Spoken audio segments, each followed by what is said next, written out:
श्रृंगी ऋषि बन भीतर मारे,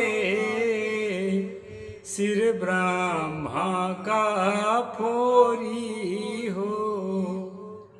नाथ मछंदर चले पीठी दे, सिंहल हूँ में बोरी हो। नमस्कार साथियों, मैं अविनाश दास रेशनल कबीर यूट्यूब चैनल में आप सबका हार्दिक स्वागत करता हूं। साथियों, चैनल को सब्सक्राइब जरूर करें, लाइक करें और अपने सभी साथियों तक पहुंचाएं। दोस्तों, मैंने भी सदग्रंथ बीजक सदगुरु कबीर साहब की मूल रचना के कहरा नंबर 12 और जो है 7वां और 8वां पंक्ति को गाकर सुनाया। उसका मैं संक्षेप में अर्थ बताता हूं दोस्तों, फिर आज के प्रसंग वाल्मीकि रामायण पर हम चलते हैं। सदगुरु ने कहा, श्रृंगी ऋषि बन भीतर मारे। इस वासना ने श्रृंगी ऋषि जैसे अखंड ब्रह्मचारी महात्मा को जंगल में पछाड़ दिया। कहा है ना, काम नहीं है काल है, काम है प्रबल भी, जब उमड़त है देह में ज्ञानी करत अधीर। साथियों, मन की वासना बहुत तगड़ी होती है। बाहर का आकर्षण स्त्री का पुरुष के प्रति, पुरुष के स्त्री के प्रति बहुत तगड़ा होता है और इसी आकर्षण में आदमी कभी कभी बहुत ज्यादा अनर्थ कर जाता है। अभी देखिए ना, मोहित खान जो बुढ़ा आदमी है, 12 साल की कन्या के साथ मुंह काला कर लिया, किया कि नहीं किया जांच से पता चलेगा, लेकिन ऐसा आरोप है, हम अभी पुष्टि नहीं कर सकते। तो साथियों, ये वासना के चरित्र सदगुरु ने बताया कि श्रृंगी ऋषि को जंगल के भीतर, जो जंगल में रहता था, एकांत में रहता था, अपने बाप के अलावा किसी को नहीं पहचानता था, ऐसा भी कहा है। उसको वासना ने जंगल में पछाड़ दिया और वेश्याओं में लिप्त हो गया। सिर ब्रह्मा का फोरी हो, ब्रह्मा का इस वासना ने सिर फोड़ दिया, उसकी बुद्धि भ्रष्ट कर दिया। अपनी ही बेटी सरस्वती के साथ काला मुंह कर लिया और संसार के लोग आज उसके नाम से पूजा करने के बजाय उसके नाम से थूकते हैं। नाथ मछंदर चले पीठ जय, सिंहल हूँ में बोरी हो। सदगुरु ने बताया कि मछंदर नाथ जो है साधना से पीठ दिखाकर, ब्रह्मचर्य से पीठ दिखाकर भागा और सिंहल देश की विधवा महारानियों में जाकर लिप्त हो गया। साथियों, ये वासना की प्रबलता की चर्चा है, किसी व्यक्ति विशेष की चर्चा नहीं है। तो यहाँ जो पहला लाइन है, श्रृंगी ऋषि बन भीतर मारे, मैं इसी पहले लाइन पर चर्चा करूंगा दोस्तों। अभी जो है ये मैं वाल्मीकि रामायण जो है आपके सामने प्रस्तुत कर रहा हूँ। ये वाल्मीकि रामायण है दोस्तों, गीता प्रेस गोरखपुर का। इसमें से हम देखेंगे भला वो श्रृंग ऋषि कौन था जिसको जंगल के भीतर वासना ने पछाड़ दिया। साथियों, ये 9वां सर्ग से लेकर के 10वां सर्ग तक मैं पढ़कर आपको सुनाऊंगा। वैसे तो कई सर्गों तक इसकी चर्चा है, लेकिन मैं खास जिस अपना चैप्टर है जो खास अभी बनाए हैं प्रसंग, उसी पर चर्चा करूंगा। श्रृंगी ऋषि कौन था?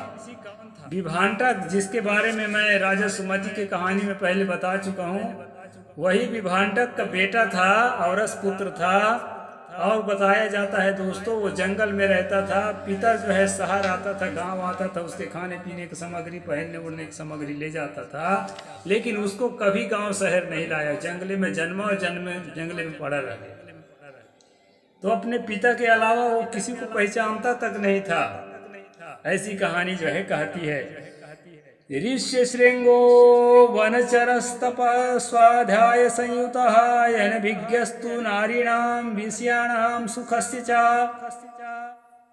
ये कहता है, ऋष्य श्रृंग मुनि सदा वन में ही रहकर तपस्या और स्वाध्याय में लगे रहते हैं। वे स्त्रियों को पहचानते तक नहीं हैं और विषयों के सुख से सर्वथा अनभिज्ञ हैं। नारी पुरुष संबंध जो यौन संबंध है उसमें क्या सुख मिलता है उसके बारे में वो कुछ भी नहीं जानते। ऐसा यहाँ पर लेखक लिख रहा है दोस्तों। मैं श्लोक छोड़ करके केवल अर्थों को पढ़ूंगा, नहीं तो बहुत लंबा हो जाएगी वीडियो। आगे कहते हैं, हम मनुष्यों के चित्त को मथ डालने वाली मनोवांछित विषयों का प्रलोभन देकर उन्हें अपने नगर में ले आएंगे, अतः इसके लिए शीघ्र प्रयत्न किया जाए। उसको नगर में क्यों लाना चाहते थे दोस्तों, पहले इसको बता दूं मैं, क्योंकि पिछले अध्याय में है ये पिछले सर्ग में, किसी पाप के कारण राजा रोमपाद के राज में अकाल पड़ गया, पानी ही नहीं बरसा। कई साल तक लोग पानी के लिए तरस गए, प्यासे मर रहे थे, भूखे मर रहे थे, क्योंकि पानी के बिना अन्न भी नहीं होता। पेड़ खड़े खड़े सूख रहे थे, नदियाँ तालाब सब सूख गए थे। इस तरह से जो दोस्तों पानी के बिना तड़प तड़प करके पशु पक्षी और मनुष्य सब मरे जा रहे थे, पेड़ मरे जा रहे थे। ऐसी स्थिति में पुरोहितों ने उनको सलाह दिया कि ऐसा अखंड ब्रह्मचर्य जो कभी स्त्री मुंह आंख से देखा तक ना हो, ऐसे को जो है वेश्याओं के माध्यम से उसको मोहित करके लाओ और अपनी बेटी को उससे विवाह कर दोगे तो यह काल खत्म हो जाएगा, तुरंत पानी बरसे। ऐसा होता नहीं है दोस्तों, आप तर्कशील हैं, लेकिन कहानी ऐसा कहती है, ऋषि मुनियों का लेख ऐसा कहता है। इसी बात को हम पोस्टमार्टम करने जा रहे हैं। तो ऐसा सलाह सुन करके, और दूसरी बात दोस्तों, वो रोमपाद के पास भी बेटी थी शांता नाम के, वो शांता नाम की बेटी उसकी बेटी नहीं थी, उसकी पोष्य पुत्री थी, वो दरअसल राजा दशरथ की बेटी थी, ऐसा बताया जाता है। इस किताब में है भी, एक जगह पढ़ा हूँ उस प्रसंग को। तो मैं खास बात ये बताने जा रहा हूँ कि मनुष्यों को मन को मत देने वाली जो वासना है, जो काम की जो सेक्स डिजायर है आदमी के अंदर, स्त्री पुरुष सब के अंदर, गृहस्थ के अंदर, विरक्त के अंदर, सब के अंदर सेक्स डिजायर होता है।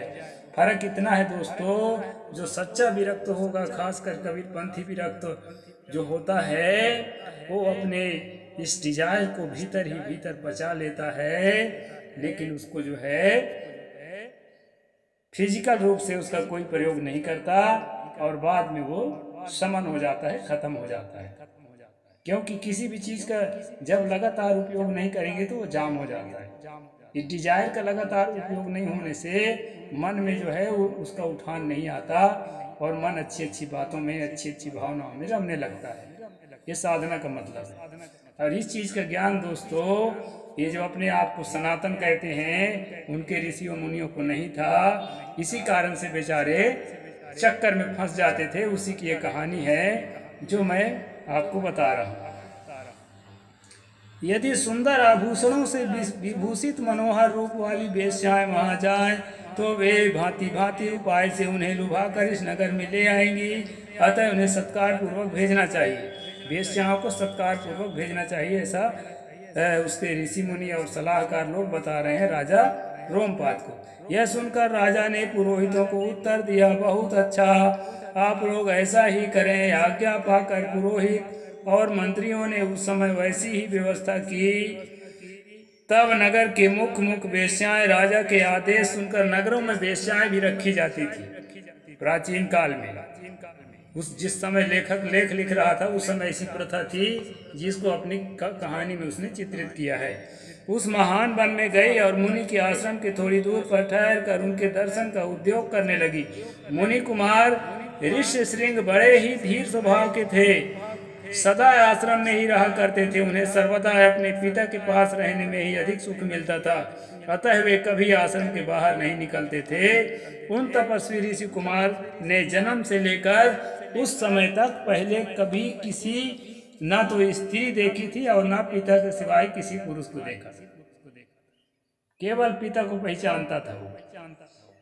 नगर या राष्ट्र गांव में उत्पन्न हुए दूसरे प्राणियों को भी वो नहीं जानते थे, पालतू पशुओं को नहीं जानते थे, जंगली पशु देखने को मिल जाता था। तदंतर एक दिन विभाटक कुमार ऋषि श्रृंग अकस्मात घूमते फिरते उस स्थान पर चले आए जहां वे वेश्याएं ठहरी हुई थी।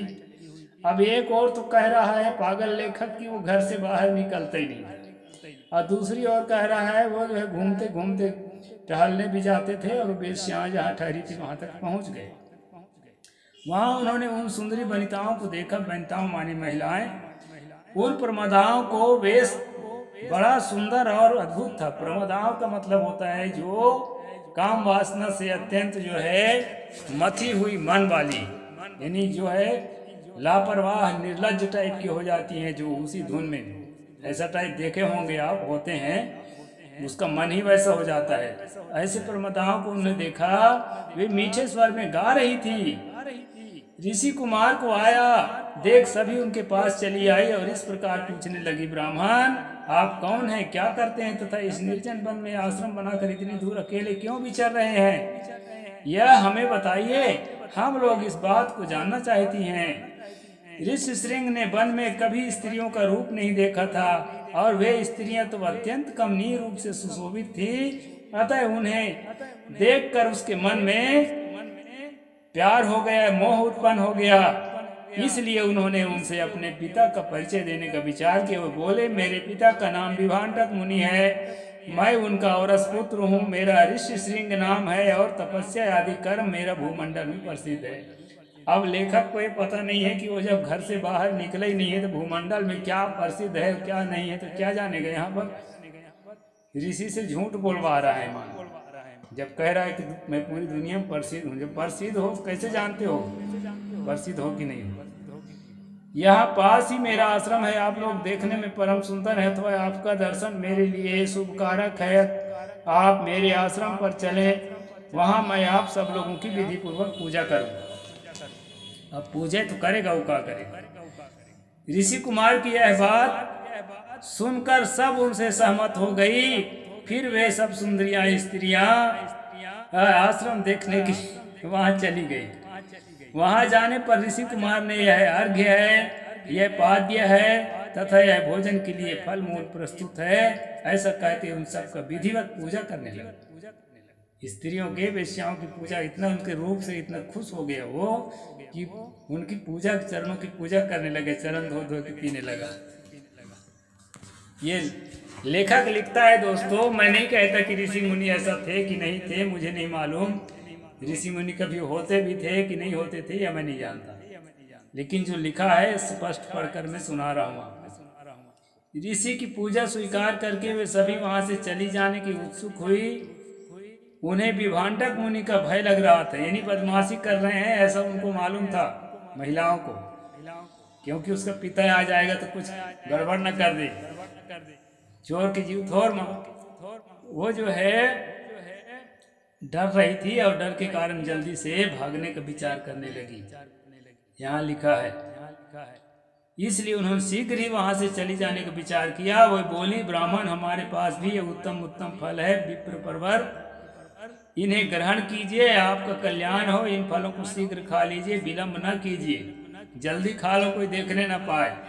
ऐसा कहकर उन सब ने हर्ष भरकर ऋषि का आलिंगन किया। उसका आलिंगन भी करने लगे, मतलब गले से गले मिलाने लगे, ताकि अच्छी तरह से उसका मन जो है हमारे ऊपर बस जाए। दिन रात जो है सपने में तो हमें तो देखे, दिन में हमारे चिंतन दिन रात करे, ऐसी स्थिति उसके मन में पैदा कर दिया गया। उत्तम पदार्थ तब बहुत सी मिठाइयाँ दी। उनका रसा स्वादन करके उस तेजस्वी ऋषि ने समझा ये फल है, मिठाइयों को भी फल समझ बैठा, क्योंकि उस दिन से पहले उन्होंने कभी वैसे पदार्थ नहीं खाए थे। भला सदा वन में रहने वाले के लिए वैसी वस्तुओं का स्वाद लेने का अवसर ही कहाँ है। तत्पश्चात उसके पिता मुनि से डरती हुई वही स्त्रियां व्रत और अनुष्ठान की बात बताकर ब्राह्मण कुमार से पूछकर उसी वहां से चली गई। इस प्रकार दोस्तों वहां से वो चली गई। उन सबके चले जाने पर कश्यप कुमार ब्राह्मण ऋषि मन ही मन व्याकुल हो गए और बड़े दुख से इधर उधर टहलने लगे। ऐसे होता है दोस्तों, प्यार मोहब्बत जो होता है वो किसी को नहीं पहचानता, कौन ऋषि है, कौन मुनि है, कौन साधु है, कौन संत है। इसलिए एजुकेटेड होना जरूरी है। साधु को भी जान करके अगर त्यागा है, समझता है उस चीज को, तो उसमें कैसी भी स्थिति में अपने आप को स्थिर करेगा, उसमें फंसेगा नहीं। और अगर ऐसे पिता ने बाहर जाने नहीं दिया तो इससे नहीं जानेगा, तो अनजान में रहेगा, तो विषय वासना से बच जाएगा। ऐसा नहीं, ऐसा नहीं। विषय वास्ता को बारीकी से, हम तो साइंस के स्टूडेंट हैं ना, अंतर बाहर की सारी संरचनाओं को और उसके क्रियाओं को, प्रक्रियाओं को, सारे फंक्शन को अच्छी तरह से समझने के बाद हम यहाँ बैठे। तो अच्छी तरह से समझ करके अच्छाई बुराई को देव दृष्टि जब ही भई तब उपजो वैराग, दृढ़ निर्वेद जाको भयो सोई मुमुक्षु बड़ भाग, सतगुरु पूरन साहिब ने कहा। तो साथियों, साधना कोई ठट्ठा नहीं है। अब इस बेचारा को चक्कर में फंसा लिए, अब व्याकुल होकर के इधर उधर टहलने लगा। तो इस प्रकार से पूजा किया, आरती किया, चरण धोए के पिया वेश्याओं का। अब जो है अगला प्रसंग में दोस्तों ले जा करके इसका विवाह करेंगे और ये सब सारी चीजें होंगी। ये जो है वाल्मीकि रामायण के बालकांड की कथा है। समय ज्यादा हो गया, इतना ही बताऊंगा। ये प्रसंग भी पूरा हुआ। साहिब बंदगी, जय जोहार, जय भीम, जय भारत।